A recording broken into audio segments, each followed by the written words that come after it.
এখনও হিমাগারে আটকে আছে ৫ থেকে ৭ লাখ মেট্রিক টন পুরনো আলু।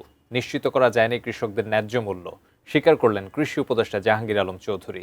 হিমাগার মালিকদের অনুরোধ জানালেন আটকে থাকা আলু হিমাগারগুলোতে ডিসেম্বর পর্যন্ত রাখার সুযোগ দেওয়ার। দেশে এবার আলু উৎপাদনের রেকর্ড।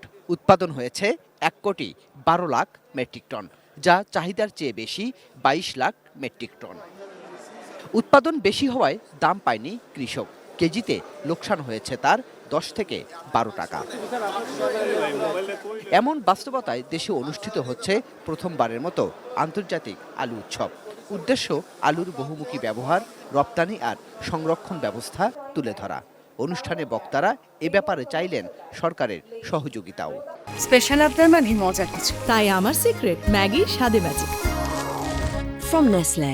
কেন আমরা কিন্তু আলুর পরোটা চাই না, কেন আমরা আলুর পুরি চাই না, কেন আমরা আলুর সামুচা চাই না, এবং আলুর যে বহুবিধ খাবার, এই যে বাংলাদেশে অসংখ্য হাজার হাজার রেস্টুরেন্টগুলো আছে, এদেরকে কিভাবে এই নেটওয়ার্কটা আনা যায়, তাদেরকে কীভাবে মোটিভেশন করা যায়, তাদেরকে কীভাবে অ্যাওয়ারনেস করা যায়।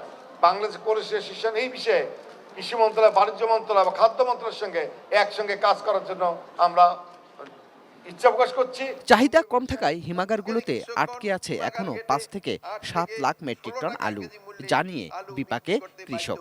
এক্ষেত্রে হিমাগার মালিকদের সহযোগিতা কামনা করলেন কৃষি উপদেষ্টা।